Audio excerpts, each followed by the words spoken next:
सोस्के eigen एक ऐसा villain जो कि खुद एनिमे से ज्यादा पॉपुलर है। ये एक ऐसा पर्सन है जिससे लड़ने के लिए पूरी की पूरी सोल सोसाइटी के कैप्टन्स इकट्ठा होते हैं, लेकिन फिर भी वो सभी इस अकेले बंदे से बुरी तरीके से हारते हैं।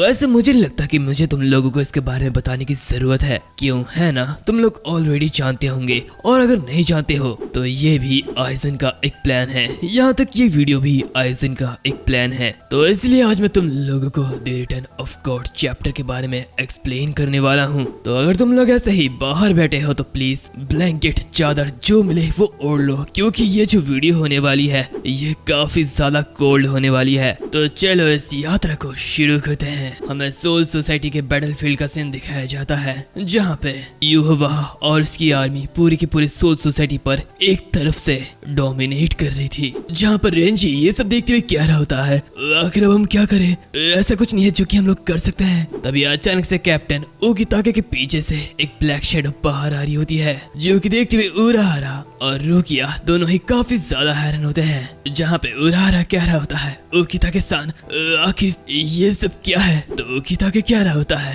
अब मैं सोल किंग को रिप्लेस करने वाला हूँ। तो उराहारा कह रहा होता है क्या तुम ऐसी भी चीज कर सकते हो? तो ओकिताके कहता है मैं तुम्हें ये सब कुछ बाद में समझाऊंगा। और इसी के साथ हम देखते हैं कि उसकी पीठ से एक अजीब ब्लैक चीज बाहर निकल रही होती है, जहाँ पे ओकिताके अपनी स्वॉर्ड को बाहर निकालता है और कहता है मिमियागी-सामा, मिमियागी-सामा, मैं मिमियागी-सामा, प्लीज मुझे अपनी पावर दीजिए। आप जो पावर मुझे देंगे मैं उसे रिलीज करूंगा। अभी अचानक वो जो ब्लैक चीज होती है वो बाहर निकलती है, जहाँ पे ये काफी ज्यादा बड़ी होती है और उसके बीचों बीच एक आँख होता है। ये सब देखते हुए सोईफोन कह रही होती है आखिर ये क्या चीज है। इसी के साथ हमें कैप्टन ओकिताके की बैक स्टोरी दिखाई जाती है, लेकिन मैं इसके बारे में बाद में बात करूंगा, क्योंकि ये चीज भी आइजन का एक प्लान है। हम देखते हैं कि हमें पता चलता है कि ओकिताके सोल किंग के राइट हैंड है, जहाँ पे वो कहता है अब मैं सोल किंग का राइट हैंड हूँ। उसे मिमिहागी या फिर मिमिहाजी-सामा की पूरी पावर मिल जाती है, जहाँ पे रुकिया कह रही होती है कैप्टन ओकिताके प्लीज मुझे ये मत बताइए क्या आपने पहले ये सब जान लिया था कि ये सब होने वाला है। इसी के साथ हम ओकिताके को देखते हैं जिसकी हालत बहुत ही ज्यादा बुरी होती है। वो कह रहा होता है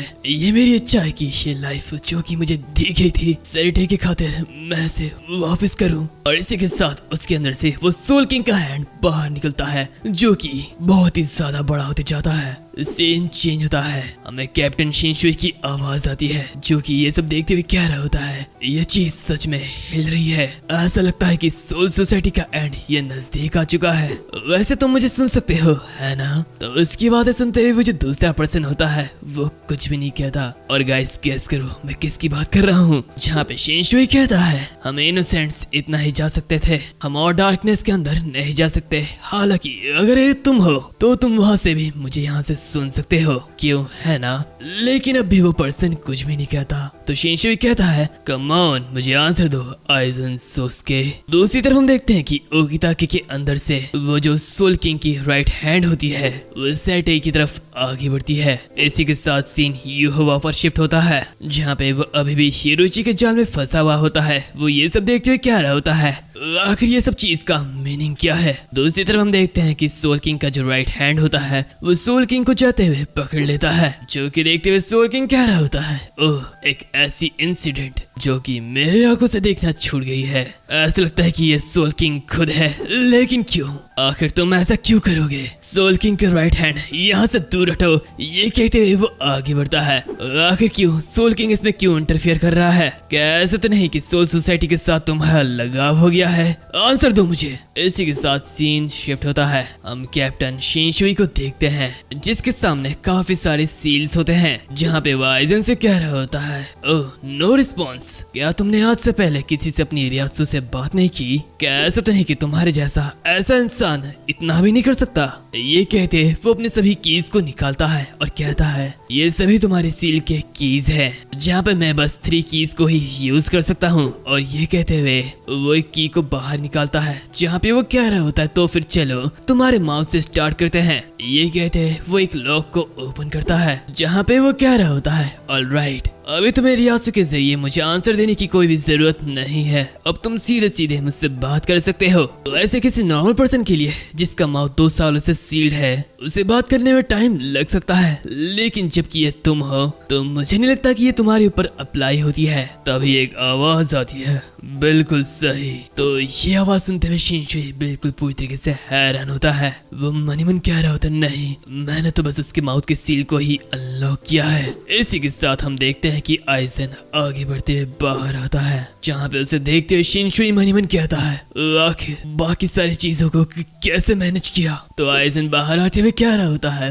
क्या तुम्हारे साथ कुछ गलत है? तुम्हारे पास अभी भी बचे हुए 2 कीज और है। लेकिन हम देखते हैं कि शिनशुई भी कम नहीं, उसने पहले ही आइजन के लेफ्ट आई और एंकल्स को पहले ही अनसील कर दिया था, जहाँ पे वो हंसते हुए उससे कह रहा होता है, तो बताओ इतने लॉन्ग टाइम बाद तुम्हारी लेफ्ट आई और एंकल्स कैसा महसूस हो रहे हैं? वैसे से मिला के 3 कीज हो गए हैं, है ना? तो आइजन उससे कह रहा होता है, हाँ मैं देख सकता हूँ, तुम जरा सा भी नहीं बदले हो। तो शिनशुई उससे कह रहा होता है, हाँ मैं इसे अपने कॉम्प्लीमेंट के रूप में लूंगा, थैंक यू आइजन। इसी के साथ वो सीरियस होते हुए कहता है, वैसे क्या तुम इस प्लेस से बाहर निकलना चाहते हो? तो आइजन उससे कह रहा होता है, जहाँ तक मुझे याद है मैंने तुमसे ऐसा कुछ भी नहीं कहा। तो शिनशुई कंफ्यूज होते हुए उससे कह रहा होता है, वेल क्या तुम सच में बाहर नहीं जाना चाहते हो, या फिर तुम मुझे बाकी 2 कीज को यूज करने के बारे में बोलने वाले हो? तो आइजन उससे कह रहा होता है, क्या तुम्हें सच में इतना आगे जाने की जरूरत थी कि तुमने उस की को अपने बॉडी के अंदर ही एम्बेड कर दिया और ऐसे पर्सन को रिलीज करने के लिए आ गए जिसे तुम्हें छोड़ने की इच्छा भी नहीं है? ये देखते हुए कैप्टन शिनशुई कह रहे होते हैं, वाह,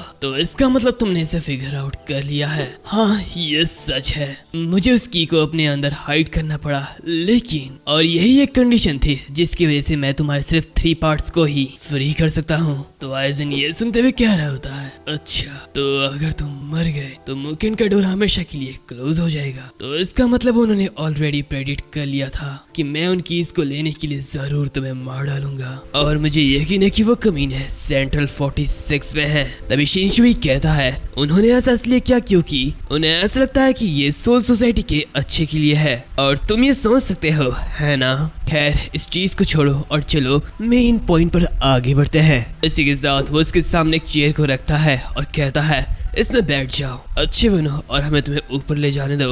वैसे भी काफी ज्यादा टाइम हो चुका है जहाँ पे तुमने सोल सोसाइटी की ताजी हवा नहीं खाई है। तो इसकी बातें सुनते हुए आइजन जरा सा भी जवाब नहीं देता। तभी हम देखते हैं कि वहाँ पे एक पर्सन आगे बढ़ता है, जहाँ पे वो कह रहा होता है, माफ करना लेकिन प्लीज बैठने से पहले मुझे इसे बांधने दो। तो उसे देखते हुए शिनशुई बहुत ही ज्यादा घबरा जाता है, जहाँ पे वो उससे कह रहा होता है, हे रुको, ऐसा मत करो। तभी हम देखते हैं कि वो जो पर्सन होता है आइजन के रियासू की वजह से उसके जो हाथ होते हैं वो जल जाते हैं या फिर कहो कट जाते हैं, जहाँ पे ये देखते हुए वो पर्सन बहुत ही ज्यादा हैरान होता है और दर्द के मारे चिल्ला रहा होता है। यहाँ पर आइजन उससे कहता है, तुम कितने ज्यादा फूल हो, तुम्हें क्या लगता है कि ये बाइंड मेरे रियासू को इरेज कर सकती है? ये बस मेरे आसपास के जगह को रोक सकती है, लेकिन इतना करीब आना ये बिल्कुल ठीक नहीं। ये कहते वो बाकी सभी लोगों से कहता है, ठीक से देखो, अब तुम्हें पता चल गया है कि अगर तुम मेरे पास आओगे तो क्या होगा। इसी के साथ वो शिनशुई को पुकारता है और कहता है, क्योराकु शिनशुई, वैसे क्या तुम्हें ऐसा लगता है कि मैं इस चेयर पर बैठकर तुम्हारे साथ बाहर जाकर अपने इस पावर को सोल सोसाइटी के अच्छे के लिए यूज करूंगा? तो शिनशुई से कह रहा होता है, मैं ऐसा नहीं कह रहा कि तुम सोल सोसाइटी के लिए फाइट करो, लेकिन मुझे ये पता है कि तुम भी एडवांटेजेस और डिसएडवांटेजेस को देख सकते हो। हम दोनों थोड़े बहुत एक ही जैसे हैं आइजन। तो आइजन उसकी बातें सुनते हुए मुस्कुराता है और कहता है, तुम सच में बहुत ही ज्यादा इंटरेस्टिंग हो। वैसे तुम्हें क्या लगता है कि मैं उस फ्रेश हवा में सांस लेना चाहता हूँ? तो शिनशुई से कहता है, क्या तुम्हारा मतलब अब उस सोल सोसाइटी से है जो कि युवा के जरिए तबाह हो चुकी है? इसी के साथ सीन युवा पे शिफ्ट होता है, जहाँ पे वो सोल किंग के हैंड से निपट रहा होता है। खैर गाइस, हम इसके बारे में बाद में बात करेंगे।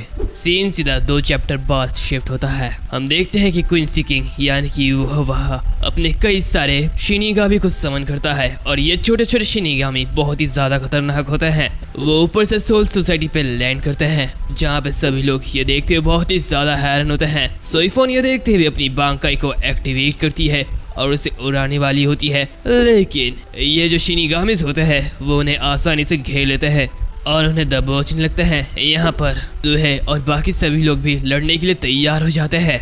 इसी के साथ हम देखते हैं कि वहाँ पर कैप्टन बियाकुया, रेंची और रुकिया भी आते हैं, जहाँ पर उन शिनिगामिस को देखते हुए कैप्टन बियाकुया अपने बांकाई सेमोन जाकुरा को एक्टिवेट करते हैं और उन्हें मारने लगते हैं। लेकिन ये जो शिनिगामिस होते हैं ये कम नहीं हो रहे होते हैं, ये बहुत ही ज्यादा होते हैं। लेकिन तभी अचानक से एक खतरनाक स्पिरिचुअल प्रेशर बाहर आती है, जिससे कि वो जो शिनिगामिस होते हैं वो नीचे गिरने लगते हैं। ये देख के बाकी सभी बहुत ही ज्यादा हैरान होते हैं और तभी एक आवाज आती है, ये सच में बहुत ही ज्यादा बेकार है। आखिर तुम सभी इन छोटे कीड़ों के लिए अपने स्वॉर्ड का यूज क्यों कर रहे हो? तो उसकी ये आवाज सुनते हुए रुकिया बहुत ही ज्यादा हैरान होती है। वो हैरान होते हुए कहती कि क्या ये इम्पॉसिबल है? इसी के साथ हम देखते हैं कि उनके सामने और कोई नहीं बल्कि the goat, the protector, the villain, the lord Aizen सामने आते हैं और अपने रियासु का यूज करते हुए उन शिनिगामिस को मारने लगते हैं। जहाँ पे वो कहता है बस अपने रियात्सु का यूज करो और इन्हें कुचल दो, ये बहुत ही ज्यादा इजी है। ये कहते हुए वो उनसे भी शिनिगामिस को बहुत ही इजीली कुचल रहा होता है, जैसे कि मानो वो शिनिगामिस उसके सामने कीड़ों के बराबर हो। एंड इसी के साथ ये वीडियो यहाँ पर खत्म होती है। घबराओ मत, ये भी आइजन का एक प्लान है। और अगर आप दूसरा पार्ट देखना चाहते हो तो प्लीज इतना ज़्यादा लाइक करना, इतना ज़्यादा शेयर करना और इतना ज़्यादा कमेंट करना, जिससे तुम्हारी ऑरा 99999 हो जाए। और मिलते हैं अब अगले वीडियो में, तब तक के लिए। 挽回加点胸骨からまつ真珠